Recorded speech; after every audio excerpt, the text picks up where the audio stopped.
What's up, guys? It's BongoBros back with another episode, and today we're doing a bit more football-related content. And it's about the Premier League. So, as you can see here, we have a tier list.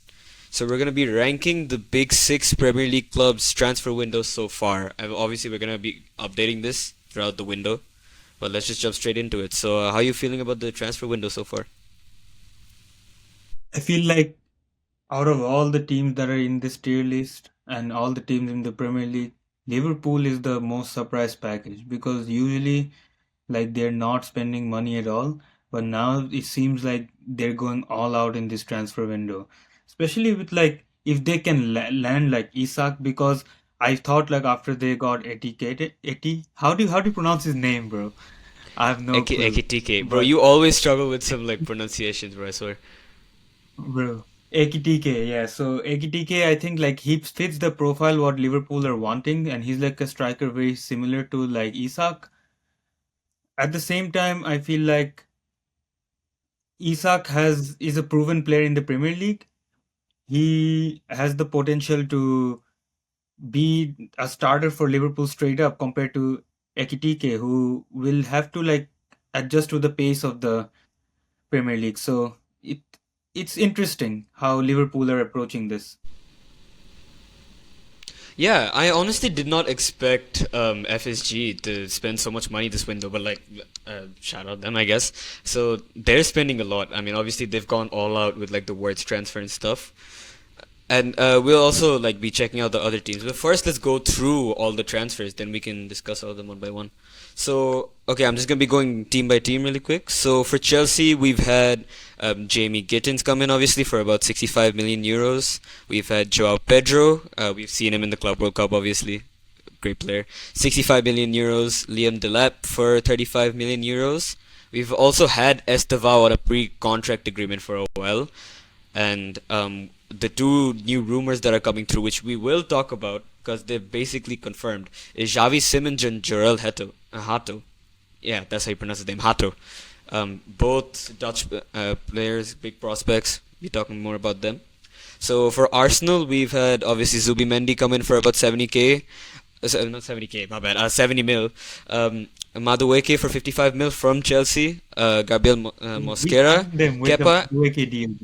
Oh We scammed God, them. bro. Hey, it's a free 50 mil. I'll take it, and it helps us with the FFP breaches we've had, and we've also Bro, had literally we've Madueke also is give like a them. one-trick pony, bro. He's a one-trick pony. Like he Yeah, can only exactly, do the one cut inside on the left foot and then the finesse. and then bang it, like. But I feel like you never know, For like Arsenal, situation can be really different because you've seen how they've used Havertz. So if they can give Yeah, him a specific role, like in the wing, like it can definitely work out because one thing about Madueke, like even with all his cons, is like he's a workhorse. Like he will give if he plays like 30, 40 minutes, like he'll give it all out, like in those times. Like because his stamina is like way more than like a lot of the other wingers that I've seen in Chelsea over the last few years. But I feel like because we got Neto is doing the job pretty well, and like we have other options too right now. So and Chelsea, Neto's we don't much more really need. consistent, so I think it's just better for Madueke to move on in And general, also and I like think it'd players be a like really good Simon, depth piece. Hato, even though Hato is like a left back, I feel like they're still pretty young and like they may develop into other positions as well. Like as you saw in like the Club World Cup, we used Reece James as a like a floating free roam DM slash like wing back type role. Yeah, And like that really worked for us. So yeah. I mean, I think Madueke is gonna be given actually like the same amount of opportunity that he got in Chelsea in general is like a more of a second option because obviously you have Saka on the right wing that he usually plays in, and I don't think he gets in over Martinelli purely because Martinelli is a bit more Premier League proven. But anyways, I haven't talked about the big Arsenal transfer yet, which I'm getting to. But before that, we've scammed Arsenal again. We gave them Kepa, for like 30 mil, and then the big one, Victor Gyökeres, which has been recently announced, is confirmed. Here we go. I'll get into that in a bit. United have had two big moves so far. Brian Mbuemo for 75 mil and Matheus Cunha for a similar price. Then you have Man City, their city rivals. You have these three transfers actually came a bit before. You saw these before the Club World Cup. You have Tijani Reinders, Ait Nouri, and Ryan Cherky, obviously. Baller. For Tottenham, we have the two big transfers, Kudus and Gibbs White. Maybe it'll make them a better team in the Champions League and in the league in general. And lastly, Liverpool, which we're gonna talk about a lot in this video, and I think they're gonna go very high on this tier list. The transfer record of Florian Wirtz for about 125 mil. Ekitike, obviously, Hugo Ekitike from Frankfurt. Milos Kerkez from, I actually pronounced that pretty well, from Bournemouth, and Jeremy Frimpong, obviously, from the same club. So let's get started with the tier list. So Chelsea's transfer window, what are we thinking? I feel like for Chelsea, honestly, like we did our transfer business pretty earlier on, before like during the Club World Cup, before it too a bit, and like we're constantly on the hunt of like getting players that fit our profile. And initially, I had doubts on how the new management will do, but I think they're doing a pretty solid job. So for now, I would put Chelsea as a solid A, bro. Yeah, I mean, I think A is good because we've had a much better window this season compared to some others. I feel like, especially like the first bully window. So let's just put them there. What Bro, I right think now, is the before players. we were targeting players, we were targeting players who were like not proven, in any league, and they were pretty young. But now I feel like we're splurging cash on players that are proven in their leagues. Plus, I think they're already established. Like they've played competitions like Europa League, Champions League, which obviously helps the growth of the player and to adjust to the flow of the game when they come and try to help our cause. Yeah, we've seen from like transfers like let's say Joao Pedro himself. Joao Pedro's pretty Premier League proven. He's been playing with Brighton for the past few seasons, and we've okay. Estevao is the only one that's a bit raw, but we'll get to that because Estevao is a different case, obviously. Then you have Liam Delap. He's also pretty Premier League proven, 12 goals in the Premier League, and you also have Bro, Joel Hato, who's played at a pretty high level. we need to treat Estevao Yeah. like Real Madrid treated Vini. Like Vini was so bad for the first 3 years almost, and then somehow he came back for the fourth season and he was like completely killing it. So like it's about giving him that trust. You never know. He may perform from the start. He may not perform at all. But like for teams like Chelsea, Arsenal, Liverpool, like there is an instant like they want instant success too at this point, and like for that you never know. Like it may or may not work out for him. So Yeah, no, but I feel like for Estevao, you can bank on him as more of a long-term project because I mean he's only 17, and if given the time, we've seen his end product. He's an unreal player, really quick down that wing with hella attackers. I mean he's Brazilian, of course you're gonna get that from him. So I suppose if you give him the proper amount of time and if you let him understand the Premier League experience a bit more and the physicality of the league, then I think he'll be able to adapt, and then he'll be like a really good signing for Chelsea. But he's still a definitely. bit raw, and that's the only issue I have with that. Other than that, it's a pretty good signing.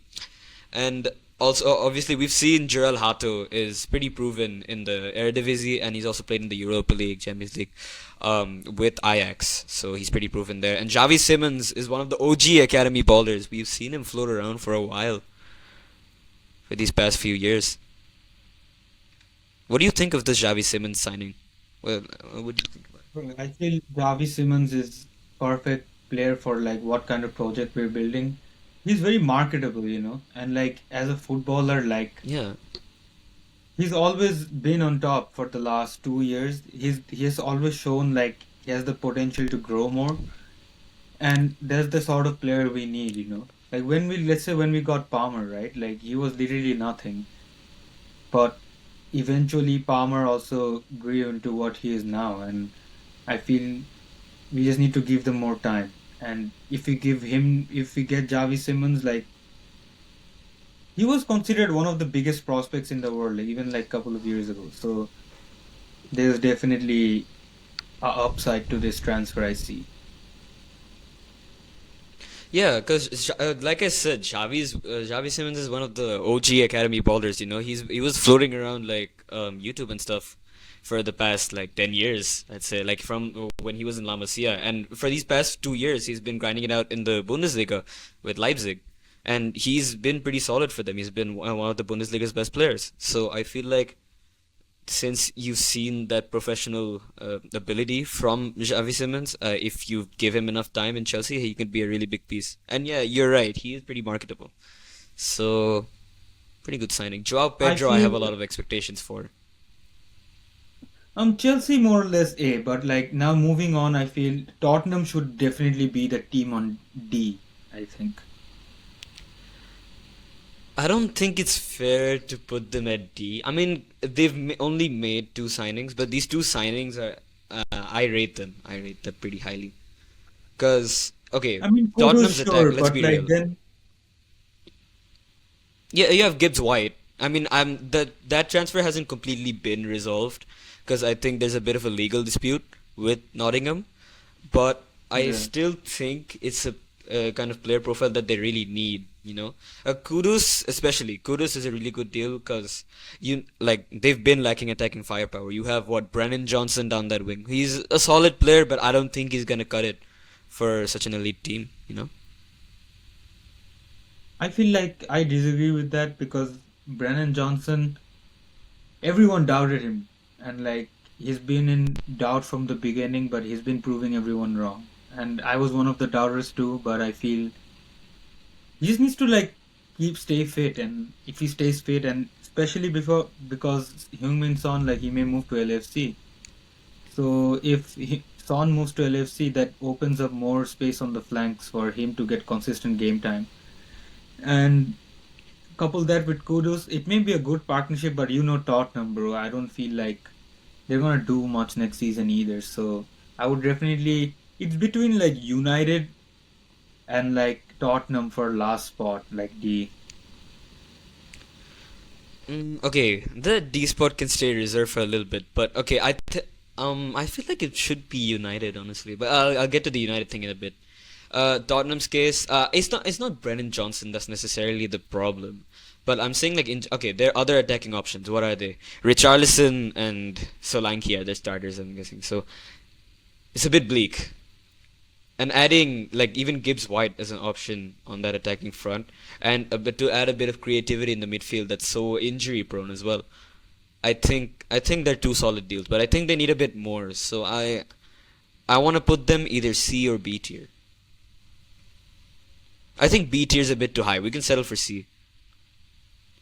C. No, but then let's first talk about Manu before we put him into like C. Put them into C because United, Yeah. Brian Mbeumo, Matheus Cunha. So I feel like those two definitely put them above Tottenham's transfer. Like it's so much better than Tottenham, already. That's true though, but with United, if you're gonna make those big name signings, the only way is up. I mean, there's not much. They've hit rock bottom at this point, and I don't think any signing would necessarily like not help them, you know. But Embuemo and Cunha signing, it adds a fresh new layer to their attack, which I think they really needed. And Embuemo, obviously, both of them, Cunha as well, pretty Premier League proven. They've been on to mid-table relegation sides, especially Cunha. He's been dealing with Wolves for the past few years. So, but he's been balling out, especially in the last part of the season last year, and not last year, this year. Um, and you have Mbuemo, who's been consistently balling out for Brentford the past few years. I think as the season progresses, we'll start to figure out how it really plays out. But I still feel like, yeah, United should go above Tottenham. United should go above Tottenham. So Because also United, I've heard rumors. It's not like completely sure, but there is a rumor that they might go for another striker, maybe Watkins. So if that kind of transfer takes place, then United are definitely gonna be in a better spot than they were in this year because one of their main problem was just having clinical finishing, and that wasn't provided by Walmart Haaland. if But they like, add a proper striker, I feel like sure, like United and United has its own flaws in their transfer business, but they seem to have a much more clearer plan than Tottenham. So Yeah, okay. No, but I think since this tier list is gonna have more teams added to it later, I think let's add Tottenham and United to both to the C tier, because I think they've Mhm. had pretty similar windows in general. So let's just add them. All right, I can agree with that. Both C tier, because I don't think they deserve a D tier. They've added significant improvements, you know. I think But City's still a transfer pretty. business, Reinders and Turkey, bro, same as Chelsea. Like business wise, the plan is there. They're getting players that fit their profile. They have outgoing players like De Bruyne, and they brought a. I wouldn't like. It's like very wrong to say like for like replacement, but someone who's creative and like can control the midfield as much. So I feel Ryan Cherky and Reinders compared to our Joao Pedro, Liam Delap, Javi Simmons, and yeah, so these two players have the quality of like three to four of our transfers, I feel. So they should definitely be A tier as well. Yeah, I think City being A tier is fair. Obviously, I would agree with that. When now they've only had what three transfers, but these three transfers are player profiles that they really need. Now, obviously, their fullback problem's been solved with Ait Nouri. I mean, they've had like Ake and Akanji filling in for that left back role, and the right back they've lost Kyle Walker, but to be honest, he didn't have much left in him anyways. But I still feel it's a pretty good transfer. Reinders and Cherky are the two transfers that I'm actually pretty excited to watch them, because Reinders has been balling out in the Serie A for last season for the teams whose jersey you're wearing right now, AC Milan, Hmm. and you have Cherky obviously playing for Lyon. He's been balling out, and then you saw him in the Nations League as well. He kind of announced himself right before coming to City, and he's full of potential. I think if you it's perfect that he came to the Premier League at a time like this where you really want to watch the creative players. I think Turkey's gonna be very entertaining as long as he doesn't get injured or anything. Then so Liverpool, right? Where do we even start? We They started off the window with Frimpong, and then they decided to add his compatriot from Leverkusen. They have Wirtz as well. Wirtz has been I think the record signing this window. I mean, obviously, I guess it's been what 130 million euros, and then they've also added the fullback Karkesh, and they've also added Ekitike recently. Ekitike is their new striker, I'm presuming. So, what do you think of these deals? What do you think of Liverpool's window? Bro, Liverpool window so far perfect and it's getting even better. So there's not much to say until the window's over. But for now, they've done everything they can. Like this is better than any transfer window Liverpool have done in the last 7, 8 years, I think at least. So Not even 7, 8 years. Honestly, you can put it to like a stretch like 20 years, and you'd still not find a window like 20 this. years, yeah. I don't think Hmm. Because it's a usually crazy like window they're from very them, honestly. resistant on spending money. Like Klopp built that Yeah, squad because back in Klopp's time, with exactly the 6 FSG million, didn't give him much money. The last team we have at hand is Arsenal. Now, I was gonna clown on Arsenal as a Chelsea fan, obviously, but they got the big deal done, and I wasn't expecting them to actually get their striker, but they've got Victor Gyökeres. That's the deal I wanted to most talk about. Cause I mean, Zubimendi is also a pretty good signing, but I don't think Mhm. it's that big compared to Gyökeres. They're probably B tier, bro. Probably B tier. It has B tier written all over it. So Yeah, I suppose besides the Gyökeres transfer, you haven't had much. So yeah, we can give them B tier. That no, seems fair. Zubimendi, bro. People are underestimating what Zubimendi is, bro. Zubimendi has been so consistent in La Liga. If he can adjust, like what's his face? What was the other guy? Merino, Mikel Merino, right?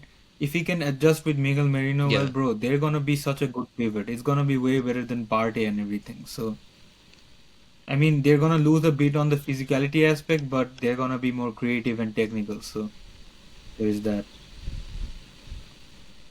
Yeah, I mean, honestly, I think okay. Besides the Zubimendi and Gyökeres transfer, because I think that's more showing the good side of the transfer window. Look at the negative side too. I mean, Mosquera is also pretty decent, but I don't think is that noteworthy, you know. He's more of like a role player. But then you have the transfers of Madueke and Kepa. Now, Madueke in general is a great player. I mean, I love his player profile, but spending 55 million on him and then dropping another 30 on Kepa, really, I don't think those were the best moves, to be honest. And it's Like just Chelsea, useless money one of spending Chelsea's on way. Arsenal's part. We use all these players, and then when they're washed, we give it to Arsenal, which is crazy. Yeah, exactly. We gave them Sterling last season. Sterling, he did Bro, not play that Sterling good played last a season, obviously. I maximum mean, of like 10 minutes probably. exactly. And Sterling, bro, have you seen some of the TikTok comment sections about him? bro, like I feel bad for Sterling, because honestly, when he was in City, I really liked him. Like really fit the system, but after that, it fell apart. Also, like these kind of players, once they start losing a bit of their pace and bit of their hunger for goal, and their movement, like for Sterling, right, his movement's much slower than like 5 years ago. So like I think that took a overall toll on his game. So Yeah, and obviously Sterling's pace was a big part of his game. So like, like when he's aging, I think that's gonna take a severe toll on his game. And he was doing good on like a more experienced role in Chelsea for a bit of time before he did leave for Mhm. Arsenal. And then at Arsenal, he's just not getting playing time. So I feel like that just fizzled out for him. I feel bad for him, but also like, what's the point anymore? You know, he's lost it. But For other sure, than for that, you know, giving Chelsea free money. I mean, they've done it before. They're doing it again with just a free 85 mil in the bank, and I think that's what puts them down from A tier. You know, mostly. Bro, people always complain like, oh, Chelsea's always like putting so much money to buy players. Bro, we're buying players, but we're making sales too. Like our the books are balanced. Like, Yeah, and I the don't time understand. our People books always weren't push the balanced, like narrative that we we sold always twice. buy. Like we had a transfer ban, bro, for like 2 years too. Like, why are people like complaining? Yeah, that's when Cobham came out Who more.